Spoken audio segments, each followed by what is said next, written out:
Saludos a todos y bienvenidos a este nuevo espacio especial de entrevistas electorales con el que queremos acercarles el contenido de los programas de las diferentes formaciones que concurren a la cita del próximo 24 de mayo a través de sus cabezas de lista, de sus candidatos a la presidencia de la ciudad autónoma de Melilla. Hoy nos encontramos con el candidato más joven de esta contienda, de tan solo 38 años de edad, Daniel Pérez, de Izquierda Unida. Saludos, bienvenido. Muy buena, muchas gracias.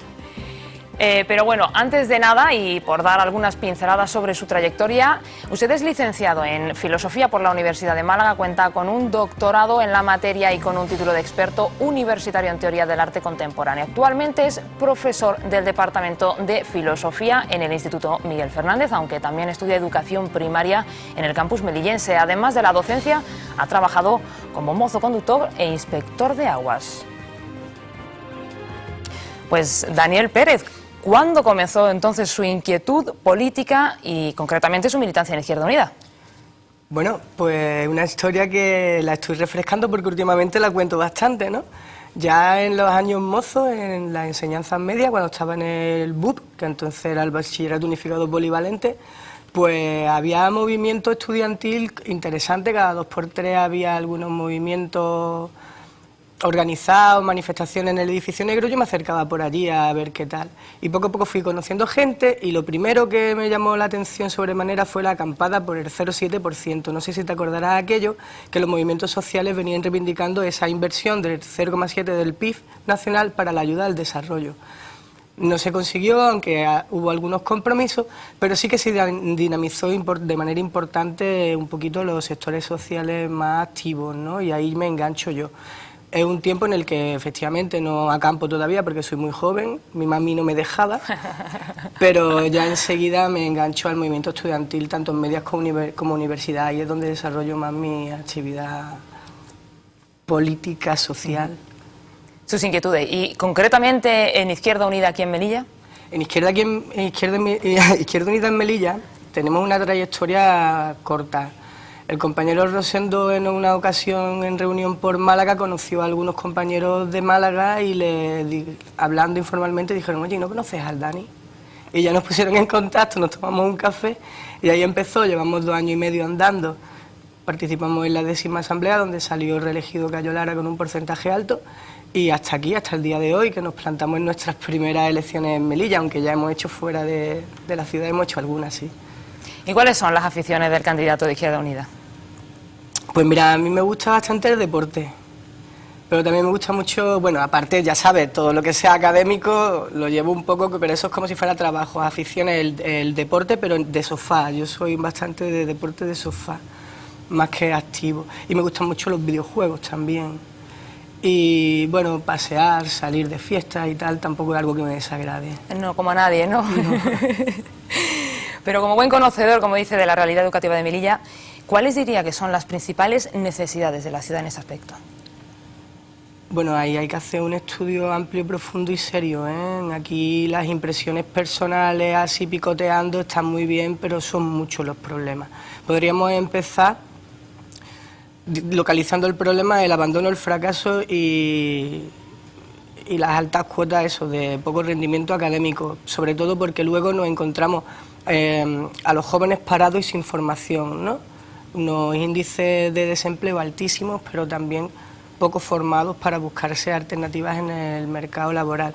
En los centros encontramos que las plantillas están ahora mismo, digamos, rindiendo por arriba de lo normal, porque se hizo con los recortes, lo que se ha hecho es ampliar las horas, entonces la calidad desciende porque el nivel de presión del docente ha subido. Los chicos en las aulas, ellos comparten el espacio con más compañeros del que deberían estar. Cuando se planifican las aulas LOCSE, se entiende que el número de gente que va a haber en el aula es menor. Cuando tú a un aula diseñada para 20 metes 30, no es cómodo. Aparte, por ejemplo, las zonas de juego y recreativas.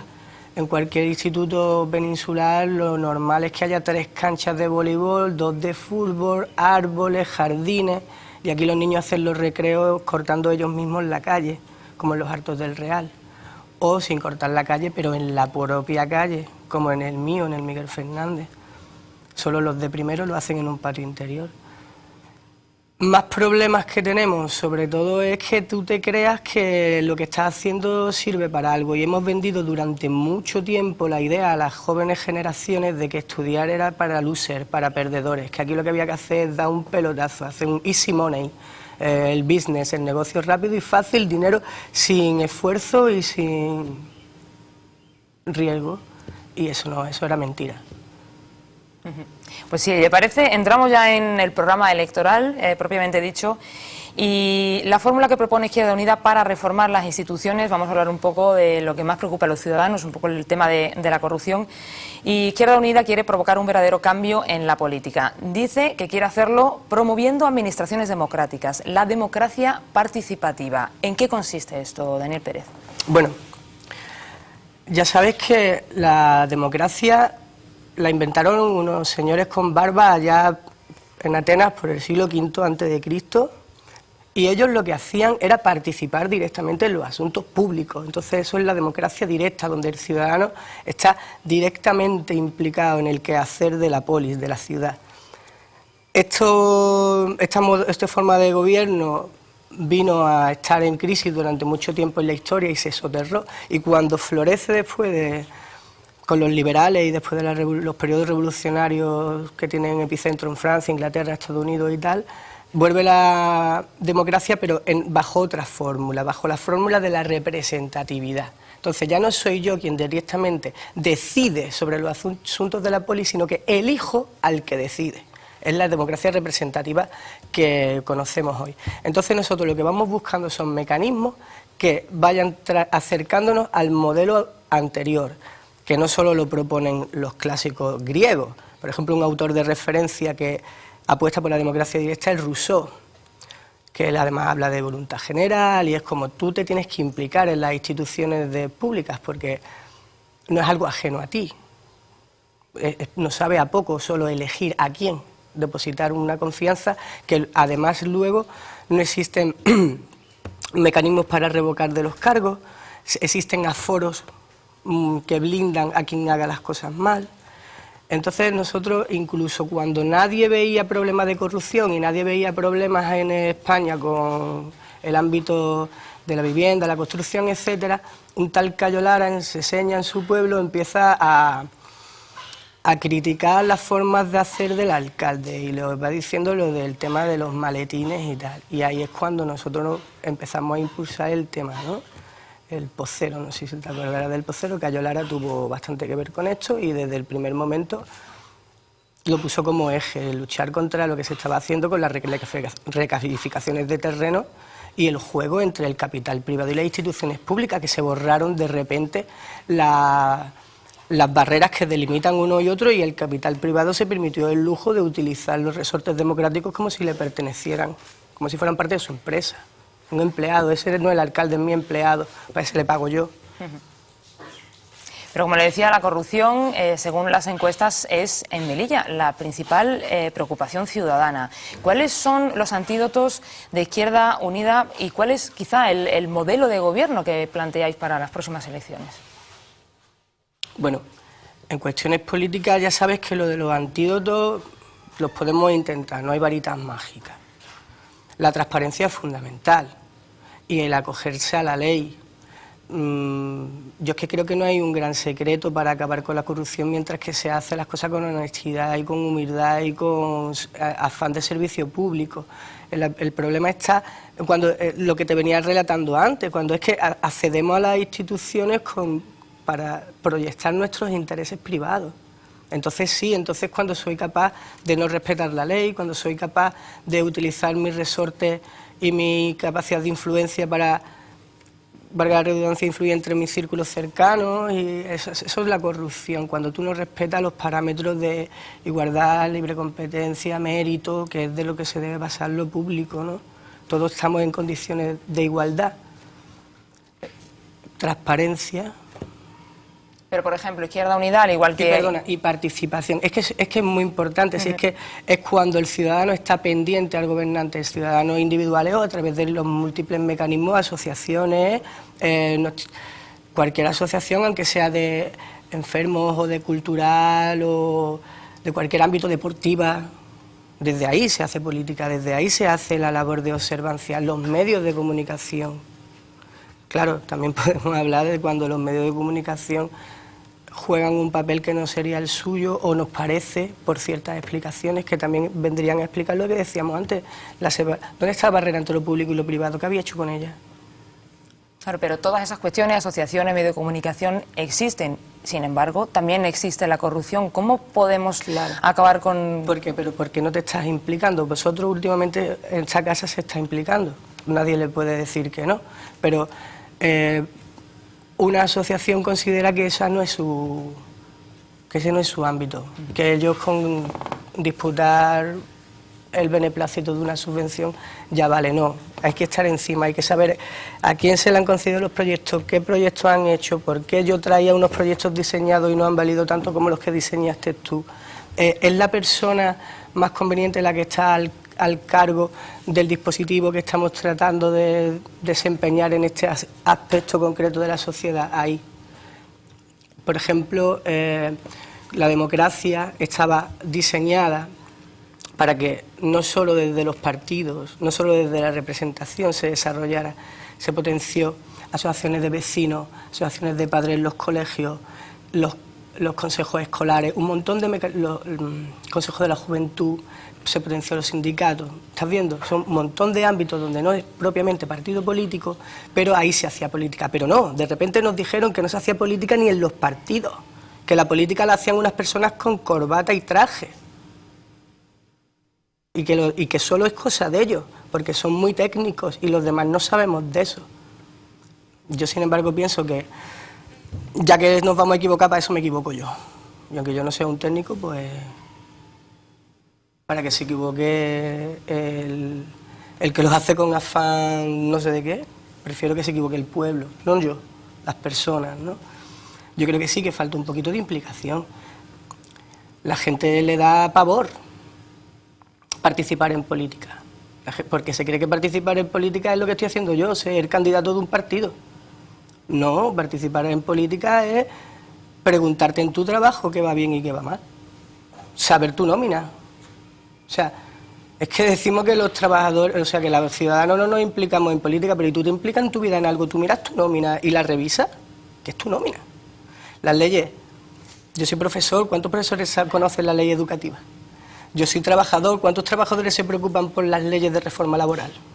Es inaudito, porque nos han convencido muy bien de que ese no es nuestro terreno. Sin embargo, nos conocemos perfectamente todos los programas de la tele, nos conocemos perfectamente todas las alineaciones de los equipos de fútbol, nos conocemos perfectamente todas las piezas de un coche y las características de un móvil.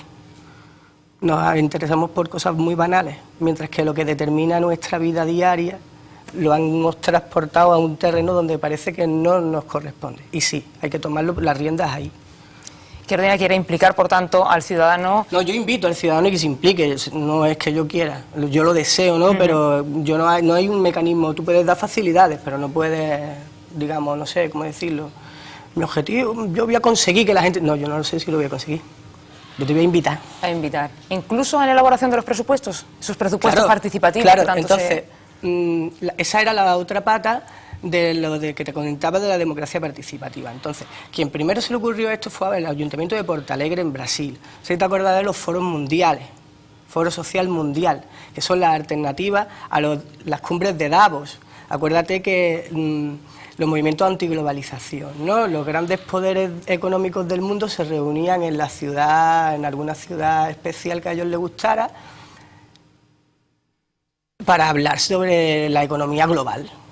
A esto empezaron a responderle los movimientos sociales en Seattle, pero ya después también se armó una buena en Génova, donde desgraciadamente murió el compañero Carlos Giuliani. Bueno, pues en Porto Alegre, te cuento, ahí tenían la experiencia de los presupuestos participativos. Es cómo hacemos que el pueblo se implique. Pues vamos a coger partidas presupuestarias y directamente vamos a preguntarle dónde quiere que le invertamos. Ahí lo que te decía, que me prefiero que se equivoque el pueblo que el gestor. Porque si tú dices, ¿cómo vamos a dejar en manos del pueblo que elijan qué porcentaje hay para sanidad y cuál es para educación? ¿Y si se equivocan? Bueno, pues si se equivocan, mecanismos para que corrijan. Pero la decisión la tienen ellos y así participan. Se está haciendo, pero es como todo. Hay muchas fórmulas. Yo te puedo hacer participar, incluso aunque sea eligiendo las farolas de tu calle, ¿vale? Hay fórmulas de una pequeña partida, hay fórmulas de todo el presupuesto, eso ya se puede ir negociando o viendo cada situación en cada localidad, porque, por ejemplo, tú imagínate una situación en la que haces un presupuesto participativo, pero la gente no participa en el presupuesto, entonces no está legitimado. Pues habrá que ir escalonadamente según también y preparando al pueblo. Antes de hacer el presupuesto participativo, hay gente, técnicos, formándose en cómo incentivar y explicar directamente desde abajo a las organizaciones sociales, sindicatos y tal, cómo se hace ese proceso y cómo se funciona, ¿no? Que no es simplemente, venga, nominamos a A o a B. Es complejo, pero es muy interesante por eso, porque no limitamos la intervención política del ciudadano a elegir de cuando en cuando al que tome las decisiones. No, es que gobernarme, el autogobierno democrático es decisión, no es elección. Elección es el yogur de pera o de fresa. No, tengo que decidir si hay yogures o además de yogures hay piezas de fruta, en fin, tengo que decidir sobre las políticas que me afectan, no solo elegir a la persona que va a decidir sobre las políticas que me afectan. Pues, señor Pérez, no quería cerrar este capítulo, ya que hemos comentado el tema de la corrupción, sin hablar de uno de los casos judiciales que están ahora mismo en los juzgados, el caso Campo de Golf, ya que ha suscitado una de las preguntas que a través de las redes sociales nos han hecho llegar, bueno, nos han hecho llegar para usted a través de las redes sociales. Bea, Pola, cuéntanos. Pues precisamente los internautas se han mostrado en este caso muy interesados por el campo de golf. De esta manera, un ciudadano bajo el perfil con el nombre de Majonani pregunta a Daniel Pérez, candidato de Izquierda Unida Melilla, lo siguiente: ¿bajarán las tasas del campo de golf? ¿Quién lo gestionará? Es la primera pregunta para Izquierda Unida realizada a través de Twitter bajo la etiqueta que hemos creado para estas elecciones, @ Melilla Vota. Pues ya he visto una de las cuestiones que preocupa al menos a la ciudadanía y así nos lo han trasladado.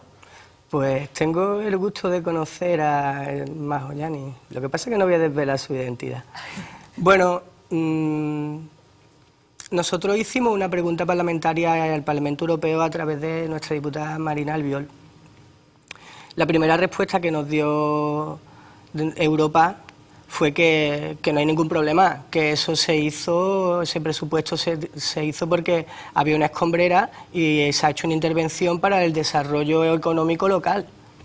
Bueno, hasta ahí bien, pero es que hasta a los 3 días, cuando se le insistió, ¿esto es el desarrollo económico local? Se le puso allí lo que había, ahí hay 9 hoyos, hay un campo municipal que está gestionado por una empresa privada. El número de federados no sé cómo estará, si será representativo o no, pero yo creo que no, la inversión de Europa no se corresponde el producto a lo esperado. No hay un gran desarrollo económico, no sé, hasta los palos creo que se lo compran fuera, no sé si aquí.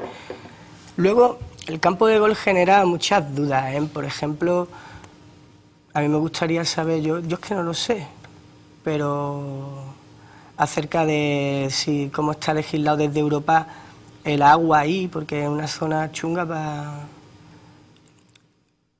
para el césped es muy difícil de mantener. Son 9 hoyos, yo no sé si Melilla necesita un campo de golf. A los aficionados, a los que lo están usando, seguro que sí. El compañero que ha preguntado estará muy triste si el campo de golf lo transformamos en un espacio de ocio, esparcimiento y posiblemente un pequeño núcleo industrial o de artesanía o algo que sí que generara movimiento económico, pero que no se preocupe que ahí en 6 días rápidamente tiene un montón de campos en buenas condiciones para desarrollar la actividad.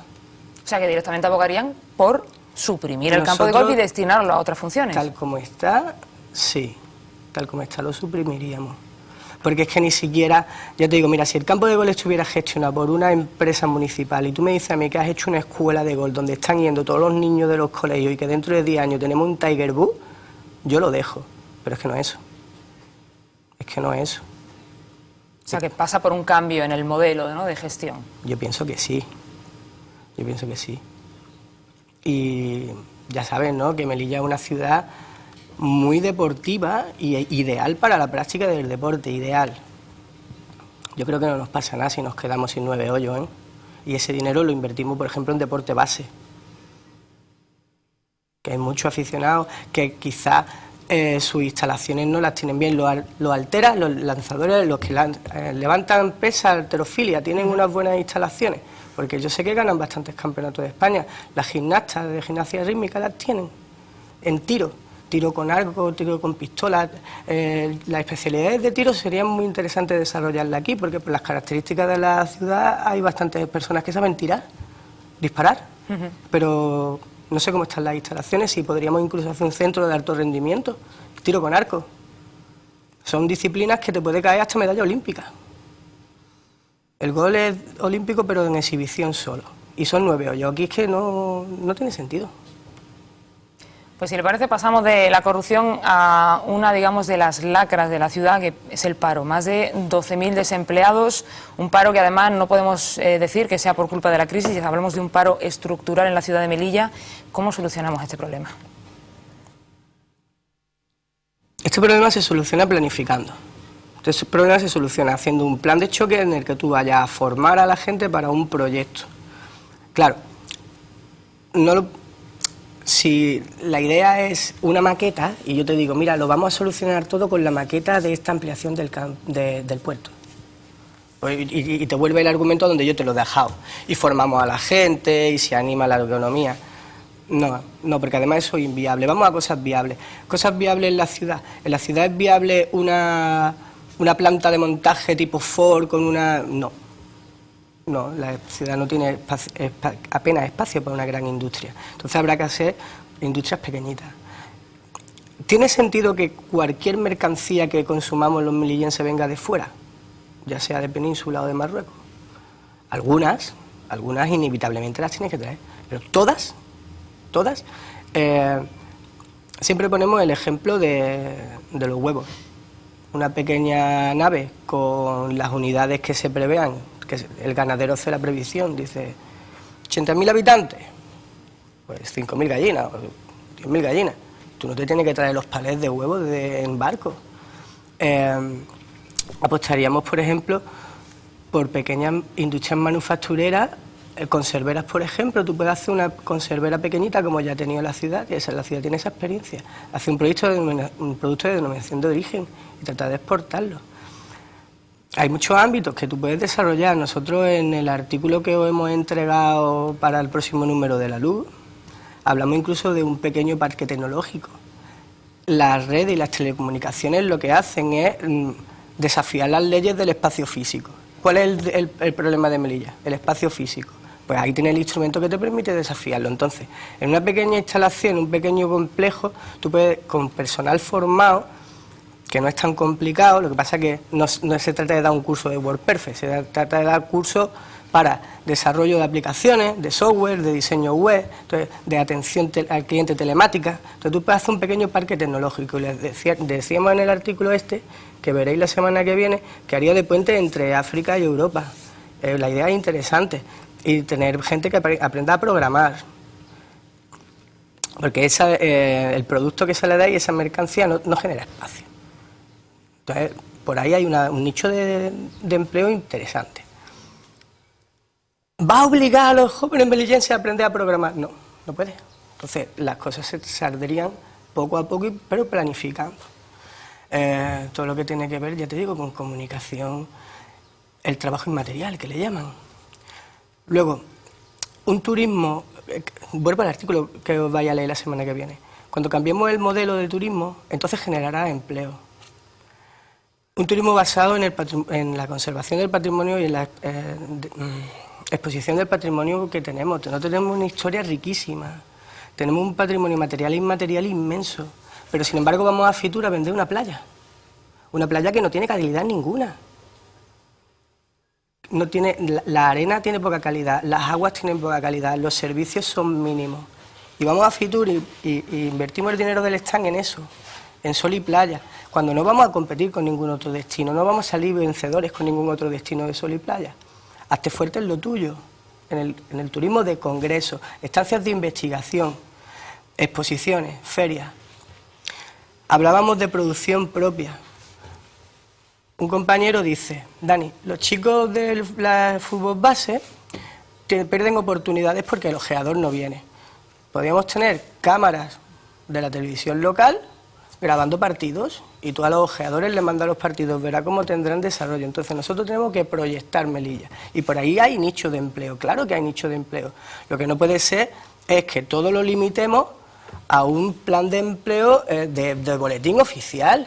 Y yo no planifico, sino que yo voy sacando parches y digo, venga, 3 de aquí, 3 de aquí, 3 de aquí, colecciono 200 empleos y los reparto como si fueran míos. O esa es la sensación que se va quedando en la gente. Porque yo sé que ese empleo no es del ayuntamiento, es de todos, no es de la persona del partido que te lo da.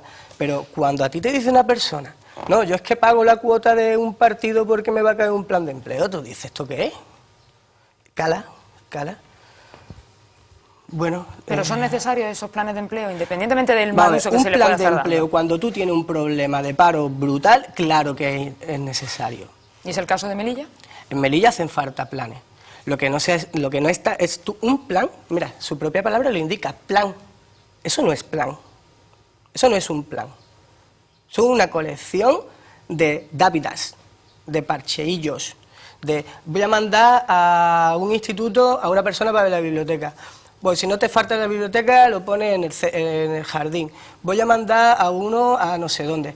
Voy a mandar a 4 a que desbrocen el río. ¿Eso es un plan? Eso no es un plan.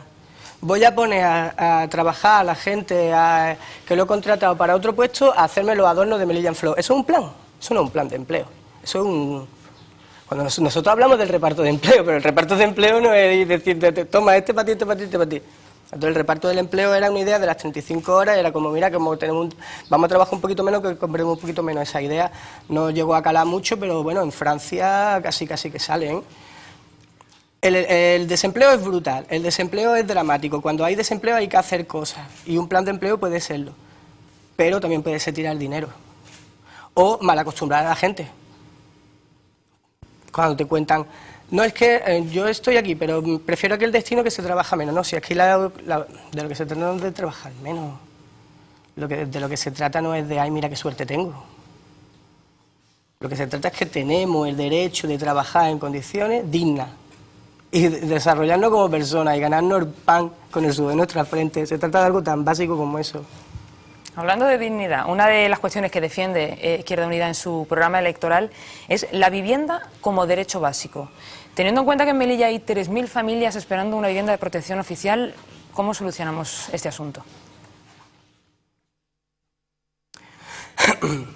Para solucionar el problema de la vivienda en Melilla, primero tendríamos, bueno, como en casi todos los sitios, hay que ver de cuántas viviendas vacías dispongo, de cuánto terreno para poder construir vivienda oficial dispongo, cuántas personas lo necesitan, vale.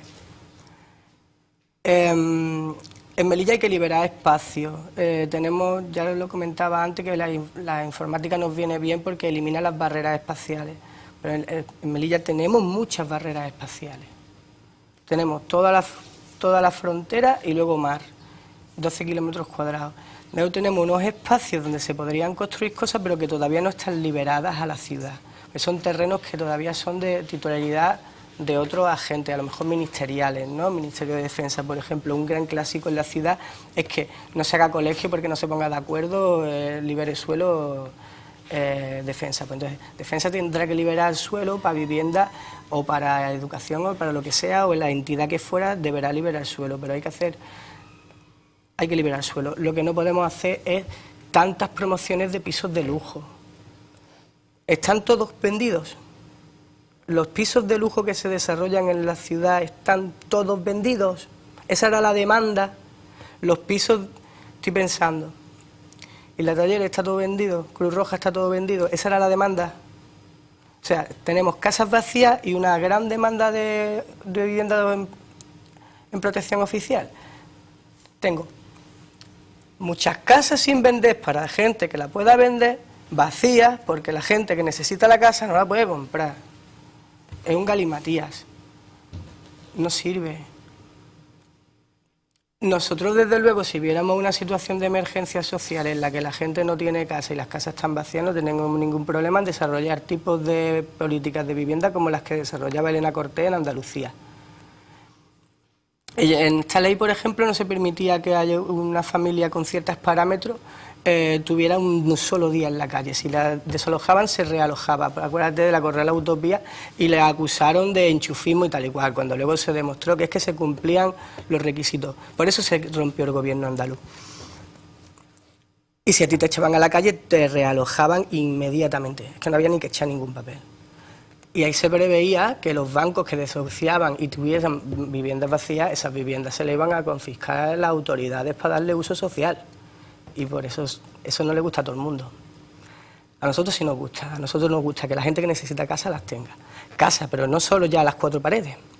El agua, la luz, servicios mínimos, acceso a textil y alimentación, la dignidad. Las personas son un fin en sí mismo. Esto Immanuel Kant, que nos gusta mucho en la tertulia de los miércoles, la define así. La dignidad de las personas es que son un fin en sí mismas. No se le puede poner ningún otro. Se tienen que poder desarrollar. No, tú no vales más, tú no vales menos. ¿Vale? Partimos del mismo punto. Entonces no podemos tener unas macrourbanizaciones de lujo vacías y unas demandas de una humilde morada sin cubrir. Daniel Pérez, se nos va agotando el tiempo y no quiero despedirme sin tratar un par de cuestiones de actualidad. La primera tiene que ver con las encuestas. Estas no son muy alentadoras para Izquierda Unida. Usted mismo criticaba el día del arranque de la campaña electoral la encuesta, el barómetro del CIS. ¿Qué resultado sería satisfactorio? Para nosotros el resultado satisfactorio es subir del 5 y es obtener la representación. Un diputado en la Asamblea. Bueno, venimos sin tener ninguno, tampoco vamos a llegar aquí, somos los reyes del mambo y yo me voy a llevar 3 como el que... Bueno, y además es un partido que tiene sus características y no todo el mundo está dispuesto a dejarse arrastrar como con la novedad de los colorines nuevos. Nosotros lo tenemos difícil, nosotros tenemos... Pero bueno, nosotros le ofrecemos a la ciudadanía lo que os voy comentando últimamente. Cuando dijimos, las políticas neoliberales nos llevan al abismo, a los españoles y a todos los europeos. ¡Anda, que estáis tontos! Y aquí lo que hay que hacer es favorecer que el que más tenga. ¿No ve que lo va a invertir en trabajo? En trabajo lo va a invertir.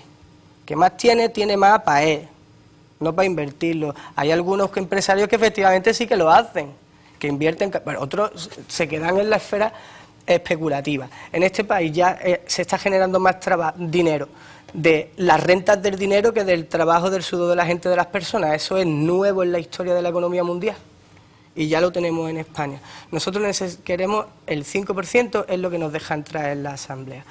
En la encuesta nos da el 1. Yo creo que andaremos, como hemos estado normalmente, en torno al 3. Subes medio, bajas medio, subes 1, bajas 1. Un 1% yo lo veo escaso, pero yo no lo criticaba la encuesta porque me diera un resultado que a mí no me gusta. Yo criticaba la encuesta porque había preguntas que eran directamente mal contestadas, como en el recuerdo de voto, que a quién votó usted en las anteriores municipales y hay un porcentaje de votos para Izquierda Unida y no nos presentábamos. O a quién votó usted en las últimas elecciones generales y había un porcentaje de recuerdo de voto para Izquierda Unida y no nos presentamos. Entonces, el entrevistador, el director de esa encuesta, primero es que no tiene ni que ofertar la posibilidad de que te la den. Y si te la dan, la respuesta, no lo puedes aceptar. Bueno, a no ser que quieras conocer la realidad, porque las ciencias sociales, además las ciencias sociales son ciencias, pero sociales, no son exactas. Miden la intención. ¿Tú cómo mides la intención? Yo puedo medir los parámetros físicos, el peso, la velocidad, el tiempo, pero tu voluntad, ¿cómo la mido yo? Tu intención, ¿cómo la mido yo? Tus deseos y tus anhelos, ¿cómo los mido yo? ¿A quién cree usted?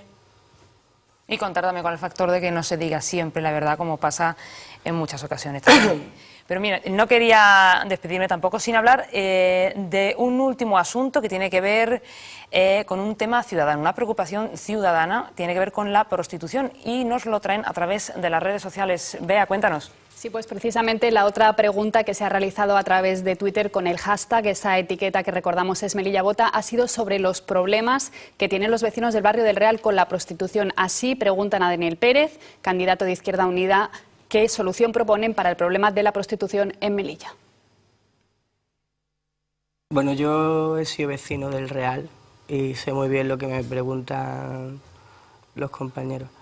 Nosotros, respecto al tema de la prostitución, aun sabiendo que es un debate abierto en la sociedad y que hay muchas perspectivas diferentes y que hay cosas entendibles y cosas no entendibles, nuestra postura viene siendo clara. Nosotros no somos favorables a la regularización, iríamos por caminos que permitiesen y poco a poco ir erradicando el fenómeno, aunque sabemos la complejidad, ¿no? Le llaman el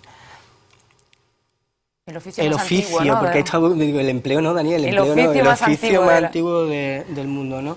Pero bueno, más allá de la cuestión jurídica, sí hay una cuestión de ordenanza municipal y ciudadana que tú puedes perfectamente, a través de los mecanismos de la policía local y tal, ir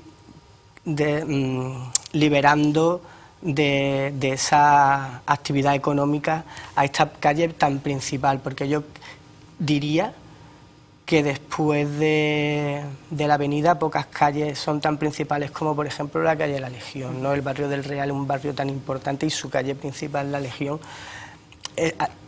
no es un tipo de prostitución como la de los polígonos industriales de la península, es más discreta, pero está ahí. Y esa yo creo que se debe primero desplazar y ya después, si puedes, ya la erradica entera, pero desplazarla la puedes desplazar.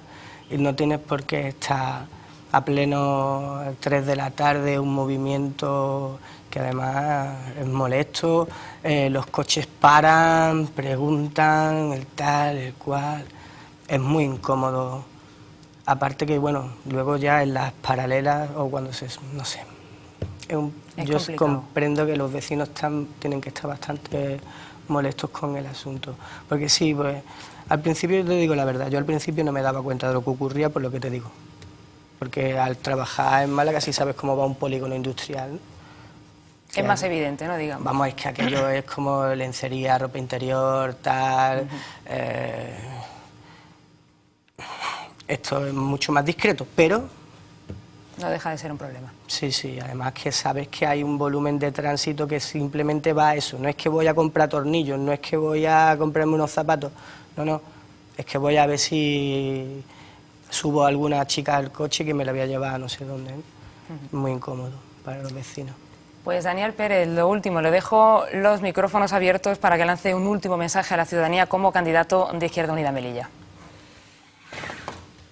Bueno, yo me dirijo a los melillenses para decirles que si están buscando una opción alternativa donde depositar su confianza y su voto, les animo a que lo hagan apostando por Izquierda Unida, que aunque somos un proyecto joven en la ciudad, no hemos dejado de aportar nuestro análisis y nuestras propuestas, que creo que no han sido brindis al sol, que han estado bien medidas. Ahora bien, entrar en la Asamblea nos posibilita estar en contacto más directo con la realidad propia de la ciudad, nos permite conocer la documentación de primera mano y los procesos deliberativos que se van a producir, tomar parte en ellos y no ya a partir de ahí informar también a la ciudadanía, pero desde dentro, ¿no?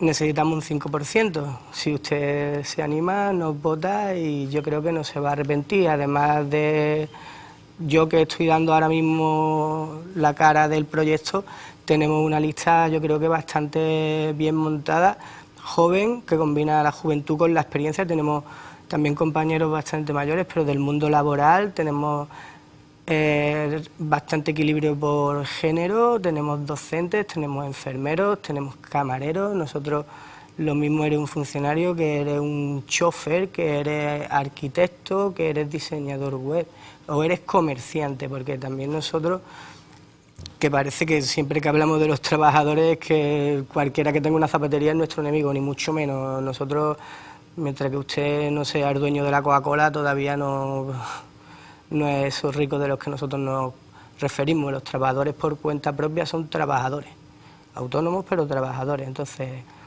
Melilla, si os viene bien, confiad en Izquierda Unida, nosotros lo agradeceremos y trabajaremos para que el futuro de esta ciudad vaya por un camino que deseamos todos los ciudadanos y no por donde, no sé, los caminos que estamos viendo ahora, que vamos hacia atrás en vez de hacia adelante, ¿no? Hay que transformar esta ciudad en una ciudad moderna y cosmopolita y no avanzar a paso agigantado hacia una Melilla vieja, hacia una Melilla la vieja y la medieval, que es lo que parece que nos estamos encontrando últimamente.